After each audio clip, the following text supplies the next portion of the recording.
गांव में एक सेठ रहते थे। वो अपने गांव के सबसे धनवान व्यक्ति हुआ करते थे। वो हर रोज पूरा दिन खूब मेहनत करते थे और अच्छा कमाते थे। एक दिन उन्होंने अपने मुनीम को बुलाकर अपनी आज तक की कमाई का हिसाब मांगा।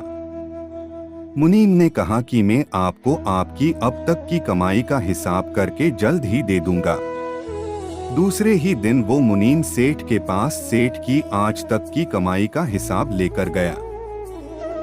मुनीम ने सेठ को बताया कि जिस तरह से आज खर्च हो रहे हो उस हिसाब से तो आपने इतना कमा लिया है कि अगर आप आज से कमाना छोड़ दे फिर भी आपकी 5 पीढ़ियां आराम से अपना जीवन जी सकती है। ऐसा सुनकर सेठ बहुत ज्यादा खुश हो गए और उनकी खुशी का ठिकाना नहीं रहा। अगर हमें भी ऐसा पता चलता है तो हम भी खुश हो ही जाते हैं, तो फिर ये सेठ क्यों न हो। अब सेठ अपनी सफलता से बहुत खुश थे, लेकिन अब उन्हें अपनी 6 पीढ़ी की भी साथ ही साथ चिंता हो रही थी। सेठ सोच रहे थे कि मेरी 6 पीढ़ी कैसी होंगी, और अगर मेरी कमाई 5 पीढ़ी तक ही खत्म हो जाएगी तो फिर मेरी आने वाली 6 पीढ़ी का क्या होगा। सेठ सोचते ही सोचते अपने भविष्य के बारे में इतना सोच लेते हैं कि उनका स्वास्थ्य बिगड़ जाता है। सेठ का स्वास्थ्य अपने भविष्य की पीढ़ी की चिंता करने के कारण ही बिगड़ता है। वो अपनी भविष्य की पीढ़ी की इतनी चिंता करते हैं कि वो अपना आज ही नहीं जीना भूल जाते हैं।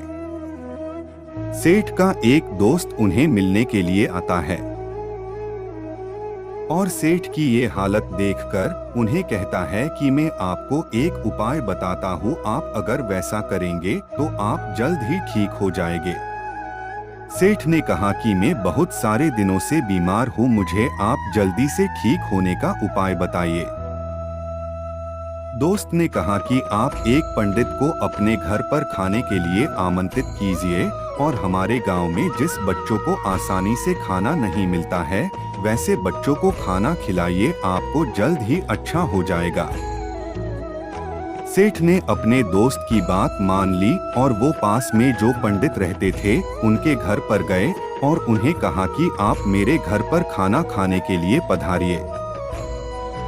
लेकिन अंदर से पंडित जी की पत्नी की आवाज आई कि आज तो हमें किसी दूसरे ने खाना खाने के लिए आमंत्रित पहले से किया है, तो फिर हम आज नहीं आ पाएंगे। सेठ ने कहा कि अच्छा ठीक है, आप क्या कल मेरे घर पर खाना खाने के लिए आ सकते हैं। पंडित जी ने कहा कि मैं कल की चिंता नहीं करता हूँ, मैं अपना कल भगवान के हाथ में छोड़ देता हूँ। पंडित जी की बात सुनकर सेठ हैरान हो गए।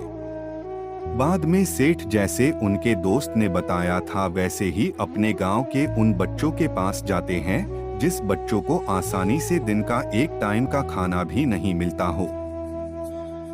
सेठ वहां जाकर उन बच्चों को खाना वितरित करते हैं और वो बच्चे बहुत ज्यादा खुश हो जाते हैं।